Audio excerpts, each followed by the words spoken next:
आज आमचा शिवसेना शाखा क्रमांक 5 मध्ये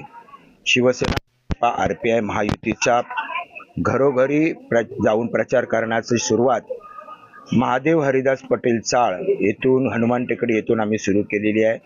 आणि ती संपूर्ण हनुमान टेकडीमधील सर्व चाळींमध्ये आज आम्ही घरोघरी मतदारांना व्यक्तिशः भेटणार आहोत आणि त्यांचे आशीर्वाद घेणार आहोत आणि या प्रचार यात्रेमध्ये खूप चांगला प्रतिसाद मतदारांकडून मिळतोय। अनेक घराघरांमध्ये औक्षण करतात माझ्या माता भगिनी आणि आशीर्वाद देत आहेत आणि वचन देत आहेत की तुम्ही काळजी करू नका, आम्ही महायुतीचे मतदार आहोत, लाडक्या बहिणी आहोत, एकनाथ शिंदे साहेबांच्या, देवेंद्र फडणवीस साहेबांच्या, प्रकाशदादा सुर्वेंच्या, प्रवीण दरेकरांच्या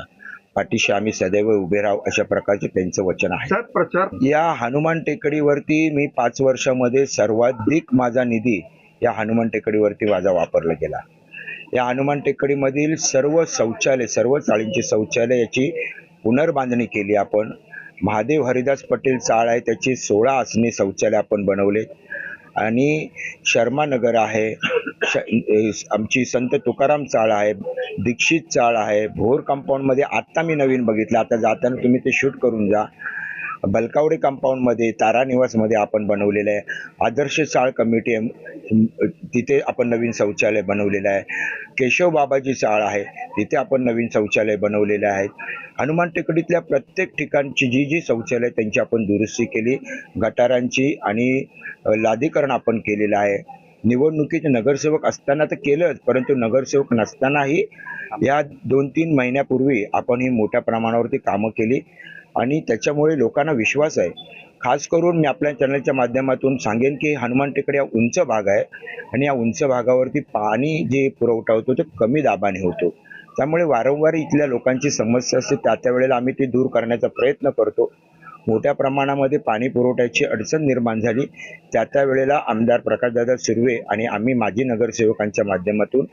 आम्ही आयुक्त स्तरापर्यंत याची बैठक घेऊन आपण पाणी सुरळीत केलं। आता माझा संकल्प आहे, माझा निश्चय आहे की हनुमान टेकडीला पाणी पुरवठा करणारा आता सध्या एकच पंपिंग स्टेशन आहे, तसंच पंपिंग स्टेशन आणखी अन्य ठिकाणी बनवून हनुमान टेकडीच्या दुसऱ्या भागाला पाणी पुरवठा करायचा आहे, म्हणजे 50% भाग 2 पंपिंग स्टेशन मध्ये वाटला गेला, विभागला गेला, तर हनुमान टेकडीची पाण्याची समस्या कायमची दूर होईल। हा दूरदृष्टिकोन ठेवून मी या निवडणुकीसाठी सामोरं जातोय, त्याच्यामुळे नागरिकांनी विश्वास ठेवावा। मी जे वचन दिलं, जे तुम्हाला आश्वासन दिलं ते गेल्या 5 वर्षामध्ये पूर्ण केलं आणि विशेष म्हणजे 8 मार्च 2022ला आम्ही नगरसेवक म्हणून सर्वजण आमचा कार्यकाल संपला, दुसऱ्या दिवसापासून नव्हे त्याच दिवसापासून, त्याच मिनिटापासून मी माजी नगरसेवक म्हणून ह्या विभागामध्ये काम करत राहिलो। कोरोनाच्या काळामध्ये या हनुमान टेकडी वासियांना प्रचंड मदत करणारा मी या ठिकाणचा कार्यकर्ता आहे, माझ्याबरोबर माझे अनेक शिवसेनेचे पदाधिकारी कार्यकर्ते